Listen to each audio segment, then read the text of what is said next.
देख रहे हैं न्यूज चमकता भारत। मैं हूं इंदु पात्रा और आइए खबरों में आगे बढ़ने से पहले एक नजर अब तक की सुर्खियों पर। भारत सरकार के द्वारा देश के सभी राज्यों में सड़क सुरक्षा महीना की गई शुरुआत। जमशेदपुर में भी SOR नवीन कुमार ने जागरूकता रथ को हरी झंडी दिखाकर किया रवाना। रांची में बन रहे स्मार्ट सिटी को लेकर शहर में निवेशकों को जानकारी देने के लिए निवेशक सम्मेलन का हुआ आयोजन। और अचानक से मौसम के बदले मिजाज के कारण तापमान में आई गिरावट, ठंड में ठिठुरे लोग। और खबरों में सबसे पहले बात करेंगे सड़क सुरक्षा की। जी हां, जिसके तहत जमशेदपुर में भी सड़क सुरक्षा जीवन रक्षा के प्रति एक जागरूकता रथ को SOR नवीन कुमार ने हरी झंडी दिखाकर रवाना किया। भारत सरकार के द्वारा देश के सभी राज्यों में सड़क सुरक्षा महीना अभियान चलाया जा रहा है। इसी क्रम में जमशेदपुर में जिला प्रशासन और यातायात विभाग के द्वारा इस अभियान को जोर शोर से चलाया जा रहा है। इस दौरान शुक्रवार को सड़क सुरक्षा जीवन रक्षा के प्रति एक जागरूकता रथ को SOR नवीन कुमार ने हरी झंडी दिखाकर रवाना किया। इस रथ के माध्यम से जिले के विभिन्न थाना क्षेत्रों में जाकर लोगों को जागरूक किया जाएगा। सबसे ज्यादा सड़क दुर्घटनाओं में रोकथाम को लेकर लोगों को जागरूक किया जा रहा है। इसी के साथ वे लोगों से ट्रैफिक नियमों का पालन करने की भी अपील करेंगे। ये सड़क सुरक्षा का यह माह मनाया जा रहा है, जिसके लिए आम लोगों को जागरूक करने के लिए, उनकी जान माल की सुरक्षा के लिए और यातायात के नियमों का पालन करने के लिए इसके लिए एक रथ का रवाना किया गया, जिससे आम आदमी की जागरूकता बढ़े और उनके जान माल की सुरक्षा की जा सके। ये रथ कहाँ कहाँ घूमेगी? ये सभी क्षेत्रों में, पहले तो शहरी क्षेत्रों में जाएंगे, उसके बाद बाकी क्षेत्रों में भी जाएंगे। लोग अपना सुरक्षा कैसे करेंगे, उनको क्या करना पड़ेगा ये बताइए। लोगों को हेलमेट लगाना चाहिए, यातायात के नियमों का पालन करना चाहिए, ट्रैफिक के जो नियम से बनाए गए हैं उसके चिन्हों को पहचानना चाहिए और उसके अनुसार कार्य करना चाहिए। आदमी को स्वयं की और अन्य लोगों की सुरक्षा का भी ध्यान रखना है। कब तक चलेगा सर ये कार्यक्रम? ये 1 माह का कार्यक्रम है, 1 माह तक चलेगा। शुरुआत यहाँ से हुआ है। जी। और यहाँ आपको बताएं कि रांची में बन रहे स्मार्ट सिटी को लेकर शहर में निवेशकों को जानकारी देने के लिए निवेशक सम्मेलन का आयोजन किया गया। राज्य की राजधानी रांची को मौजूदा सरकार स्मार्ट सिटी बनाने की कवायद में जुटी दिख रही है, जिसका एक दृश्य जमशेदपुर के एक सलाराई सभागार में देखने को मिला, जहां शहर के बड़े छोटे व्यवसायी के साथ Ranchi smart city corporation limited के CEO ने एक समिट के माध्यम से बहुत सारी जानकारियां दी, जहां जमशेदपुर चैम्बर के बड़े व्यापारी सहित शहर के कई पूंजीपति दिखे। वहीं smart city CEO Amit Kumar के स्मार्ट सिटी में बड़े कॉलेज, स्कूल, अस्पताल जैसे बड़े प्रोजेक्ट को लगाने के लाभ को बताते हुए उन्होंने कहा कि जमीन सरकार देगी, जिसको चिन्हित किया जा चुका है, और समस्याओं का समाधान में भी सरकार पूरी भूमिका निभाएगी। ऐसे में जमशेदपुर के निवेशकों को आमंत्रित करते हुए यह लाभ बताया। वहीं जमशेदपुर के व्यवसाय की माने तो बहुत सुंदर परिकल्पना है, रांची स्मार्ट सिटी बने। हम आगे सोचेंगे कि हमारी भूमिका क्या होगी। की उपलब्ध रहेगी, आपको जो वो विस्तार से इसके बारे में बताएं। वो इंटरेक्शन जो है वो मेजर है। इसमें खास तौर पे मैं ब्रीफ करना चाहूँगा कि जो रेसिडेंशियल प्लॉट्स आइडेंटिफाई किए गए हैं उसमें 5 एकड़ न्यूनतम है और 12 एकड़ जो है वो बड़े प्लॉट का जो है वो साइज है। इसमें सब्सटेंशियल जो है वो डेवलपमेंट का जो है वो प्लान है। वैसे व्यक्ति, अब मैं बताना चाहूँगा कि कैसे हम लोगों ने झारखंड के परिदृश्य में इसकी जो है वो परिकल्पना की है। वो इसलिए रूप में है कि हम लोगों ने इसकी जो क्राइटेरिया रखा है वो इस तरह से रखा है कि झारखंड में काम करने वाले और खास तौर पर रियल एस्टेट में काम करने वाले लोग इसमें आसानी से पार्टिसिपेट कर सकते हैं। क्राइटेरिया सिर्फ 3 ही है। अपने जो भी आपके प्रोजेक्ट आप डेवलप कर रहे हैं, अपने ULB के साथ वो रजिस्टर्ड, सभी लोग जो है वो रजिस्टर्ड रहते हैं। और इधर लौहनगरी जमशेदपुर में सुबह से ही हल्की बारिश हुई, जिसके कारण तापमान में गिरावट आई और जिसकी वजह से लोग ठिठुरते नजर आए।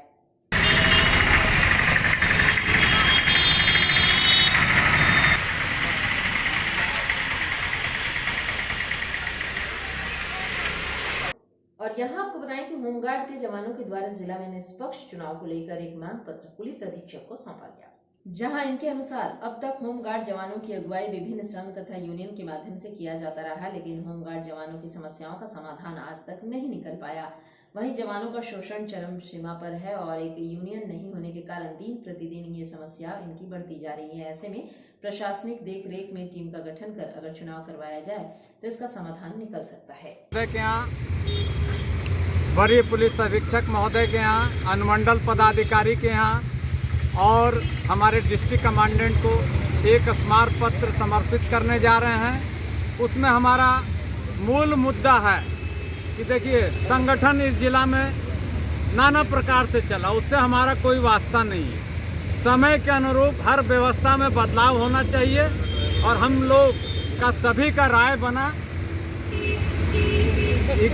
8 दिसंबर 2011 को हम लोगों ने बैठक किया, जिस बैठक में सभी लोगों ने अपनी सहमति प्रदान की थी और कहा गया कि इस जिला में निष्पक्ष रूप से होमगार्ड का विधिवत तरीका से प्रशासनिक देखरेख में चुनाव संपन्न होना चाहिए। कब है? इसी मांग को लेके पहले तो परमिशन मिलेगा साहब का, उसके बाद है ना डेट तय होगा। तो आज हम लोग कितना हस्ताक्षर हुआ भगवान जी उसमें 401 जवानों का हस्ताक्षर युक्त ज्ञापन उपायुक्त महोदय को समर्पित करेंगे, जिसमें हम लोग ने उनसे अनुरोध किया है कि श्रीमान हमारे जिला में होमगार्ड संगठन का निष्पक्ष रूप से प्रशासनिक देखरेख में चुनाव संपन्न करवाया जाए। अपना नाम बताइए। मेरा नाम हुआ कमल कुमार शर्मा और सारे जवानों का यही मत है। और यहाँ आपको बताएं कि जनसंख्या नियंत्रण फाउंडेशन सरायकेला खरसावां जिला द्वारा सरायकेला परिसदन में जिला स्तरीय कार्यक्रम का शुभारंभ मुख्य अतिथि महिला विंग की प्रदेशाध्यक्ष सुचिता सिंह द्वारा किया गया। कार्यक्रम की अध्यक्षता जिला अध्यक्ष मनोज कुमार चौधरी ने की, जहां जिला अध्यक्ष मनोज कुमार चौधरी ने अपने भाषण को संबोधित करते हुए भारत को सशक्त एवं आत्मनिर्भर बनाने के लिए जनसंख्या नियंत्रण कानून को अविलंब लागू करने की जरूरत बताया एवं एक मुहिम चलाने की बात कही। वहीं कार्यक्रम को सोहन सिंह ने भी संबोधित किया और मुख्य अतिथि द्वारा जनसंख्या नियंत्रण कानून के विषय में प्रकाश डालते हुए कहा कि प्रतिदिन देश में लगभग 7 लाख के दर से आबादी बढ़ रही है। समाधान फाउंडेशन जो 2 बच्चों के कानून की मांग कर रही है पूरे देश में, उसके बैनर तले हम लोग ये बैठक सरायकेला में के परिसदन में रखे हुए हैं, जिसमें हमारी जिला कार्यकारिणी की आज घोषणा भी हुई है। कुछ हमारे पदाधिकारियों की घोषणा हुई है जिनका नाम मैं आपको बताऊंगी। और हम लोग पूरे अपने सांगठनिक विस्तार के लिए बैठक रखे हैं। हर जिला में हमारा प्रवास हो रहा है, हमारे राष्ट्रीय अध्यक्ष जी का भी प्रवास हो रहा है पूरे स्टेट में, वो भी कर रहे हैं। और हम लोग जितने भी प्रदेश अध्यक्ष हैं वो लोग भी हम लोग हर जिला में घूमकर अपना इस संगठन के विस्तार के लिए काम कर रहे हैं, ताकि 2 बच्चों का कानून देश हित में आ सके। फाउंडेशन मांग करती है कि देश हित में 2 बच्चों का कानून हो, तीसरे बच्चे पर सरकारी सुविधा से उसे वंचित किया जाए और चौथे बच्चे पर सशक्त कारावास की सजा हो, ऐसा कठोर दंड बनकर आए और देश के तमाम नागरिकों के ऊपर समान रूप से लागू हो, ये मांग करती है। सुचिता सिंह, प्रदेश संयोजक, राष्ट्रीय जनसंख्या समाधान फाउंडेशन, सह प्रदेश अध्यक्ष महिला विंग जनसंख्या समाधान फाउंडेशन। और यहाँ आपको बताते चलें कि आदितपुर नगर निगम की 10वीं बोर्ड बैठक शुक्रवार को संपन्न हुई। इस बैठक में 15वें वित्त आयोग एवं नगर विकास विभाग के मद नागरिक सुविधा से संबंधित योजनाओं पर चर्चा की गई। जानकारी देते हुए नगर आयुक्त गिरिजा शंकर प्रसाद ने बताया कि बोर्ड में सर्वसम्मति से निगम क्षेत्र के अंतर्गत डेली यूज के लिए आधारभूत संरचनाओं को अमली जामा पहनाने की स्वीकृति बनी है। इसके तहत निगम क्षेत्र में पार्क निर्माण, जीर्ण शीर्ण पड़े पार्कों के मरम्मतीकरण, निगम क्षेत्र में शौचालय गृह का निर्माण, जर्जर हो चुके सड़कों का निर्माण, नए सड़क आदि बनाने की योजना बोर्ड में सर्वसम्मति से पारित की गई। सिटीजन फीडबैक मतलब यहाँ के लोग क्या सोच रहे हैं नगर निगम के बारे में, हमारी व्यवस्था कैसी है और वो हमें उस श्रेणी में कितना मार्क्स मिल चुका है, ये आदित्यपुर नगर निगम को छोड़कर। इस बार हमारे पास मौका भी है और इसके लिए हम लोग प्रयासरत भी हैं, जो भी चीजें हो सकती है। और यहाँ आपको बताएं कि बंगाल चुनाव में झामुमो 30 से 35 सीटों पर चुनाव लड़ेगी। जी हाँ, ये हम नहीं बल्कि पार्टी महासचिव सुप्रियो भट्टाचार्य का कहना है। झारखंड मुक्ति मोर्चा ने झाड़ग्राम में चुनावी सभा का शंखनाद कर दिया है। पार्टी महासचिव सुप्रियो भट्टाचार्य शुक्रवार को जमशेदपुर पहुंचे, जहां उन्होंने बंगाल चुनाव से पहले हो रहे हिंसा के पीछे सीधा हाथ भाजपा का बताया।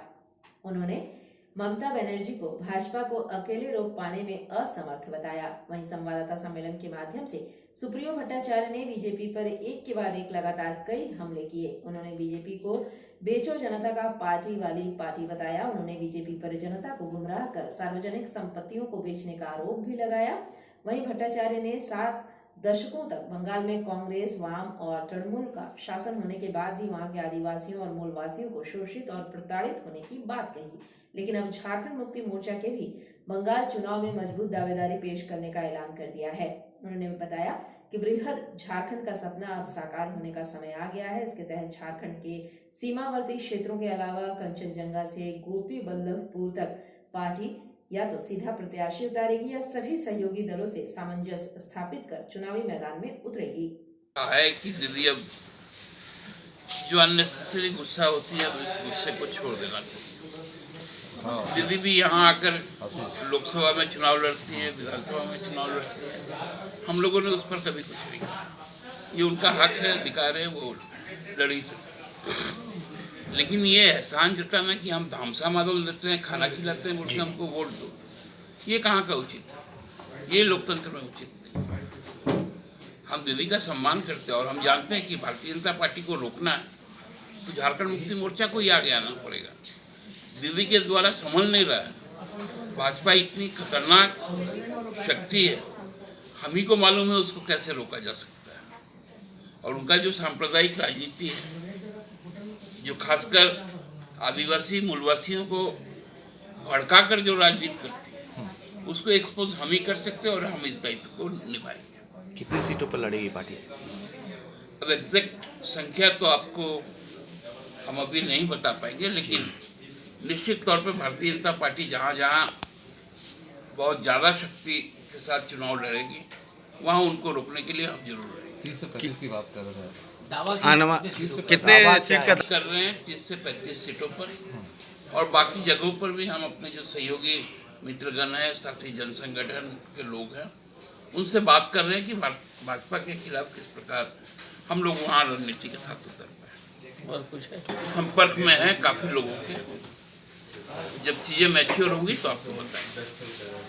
बाकी संगठन से भी खिलाफ में किसानों का जो उत्पाद भारतीय जनता पार्टी ने करवाया, उनके कार्यकर्ताओं ने किया, पूरे किसान आंदोलन को बर्बाद करने के लिए, किसान आंदोलन को तोड़ने के लिए, किसान नेताओं पर धारा लगाने के लिए एक सुनियोजित साजिश था, जिसको अंजाम दिया गया भारतीय जनता पार्टी का जो शासन है उनके द्वारा।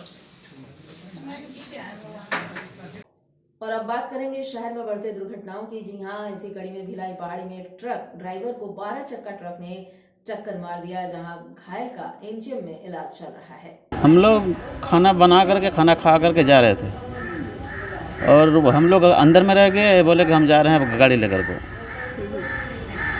इसके बाद फिर बाद में सोचना मिला कि कोई ड्राइवर एक्सीडेंट हो गया, गाड़ी वाला मार के भाग गया। इसके बाद हम लोग गए, जब तक वहाँ से गाड़ी वाला निकल चुका था, हम लोग का कोई मालूम नहीं है। कहाँ पे ये हुआ है? भिलाई पहाड़ी में। भिलाई पहाड़ी। ये क्या करता है? ये ड्राइवर है, गाड़ी चलाते हैं। कौन सा गाड़ी चलाता है? ओम लॉजिस्टिक है, कंटेनर 6 चक्का। मारा कौन गाड़ी है इसको? 12 चक्का गाड़ी मार के भाग गया। ट्रक? बोलिए। हाँ, ट्रक मारा है सर। कैसे मारा इनको? क्या कर... ये भी हमको मालूम नहीं, हम देखे भी नहीं है कैसे मारा है। क्या पता चला? पता रोड पर आदमी बोला कि कोई ड्राइवर ऐसा हो गया क्या, तो हम लोग देखे भाई का हमरा आदमी गया था। क्या नाम है इसका? रमेश यादव नाम है। रमेश यादव। कहाँ का रहने वाला है? बिहार का, नवादा। यहाँ कहाँ आया था? जमशेदपुर? गाड़ी चला रहे थे इधर में। रुके थे क्या आप लोग? हाँ, खाना खाने के लिए रुका था। किस जगह पर? प्रधान ढाबा के पास में। हाँ, भिलाई पहाड़ी के पास में प्रधान ढाबा है। तो ये क्या रोड क्रॉस कर रहा था जैसा बता रहे? हाँ, हर रोड क्रॉस कर रहा था। क्या नाम है आपका? मेरा नाम जगत राजवंशी है, जगत राजवंशी। और वहीं शहर के गाड़ावासा में सड़क किनारे खड़े टेम्पो में मोटरसाइकिल ने पीछे से टक्कर मार दी। मत करिए, बता दे आपको नहीं पता था पीछे बाइक वाला है ना, फट से ठोक दिया। किसमें ठोका? टेम्पो में। अच्छा, फिर उसके बाद? उसी के बाद तो ऐसा हुआ ना, फिर क्या होने लड़ने लगा? लड़ने लगा। ये कहाँ से लोग आ रहा था? दोनों किधर से आ रहा था? स्टेशन रोड की तरफ से? हाँ, इधर से आ रहा था। हाँ, स्टेशन रोड से आ रहा था। और यहाँ टेम्पो वाला खड़ा हुआ यहाँ पर ही साइड में। उसके बाद थोड़ा देर का 2-3 मिनट के बाद बाइक वाला ही ठोक दिया उसको। किसको ठोका? टेम्पो वाला को। अच्छा, फिर झगड़ा क्यों होने लगा? टेम्पो वाला बोला कि मेरा बाइक में इसको टेम्पो में ठोक दिए बोलते। इसी में झगड़ा होने लगा। झगड़ा हो गया। कौन सा जगह है ये कौन सा जगह है? जहाँ माहौल। क्या नाम हुआ आपका? माहौल बड़ा सब। आपका क्या नाम है? राजेश कुमार।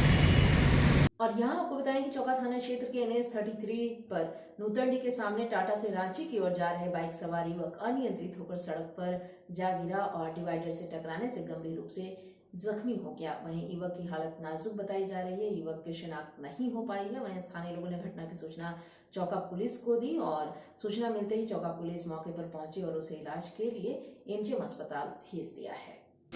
गश्ती में सूचना मिला, इसके बाद तुरंत हम आए, उसको हॉस्पिटल ले गए। और अब चलते चलते एक नजर अब तक की सुर्खियों पर। भारत सरकार के द्वारा देश के सभी राज्यों में सड़क सुरक्षा महीना की गई शुरुआत। जमशेदपुर में भी SOR नवीन कुमार ने जागरूकता रथ को हरी झंडी दिखाकर किया रवाना। रांची में बन रहे स्मार्ट सिटी को लेकर शहर में निवेशकों को जानकारी देने के लिए निवेशक सम्मेलन का हुआ आयोजन।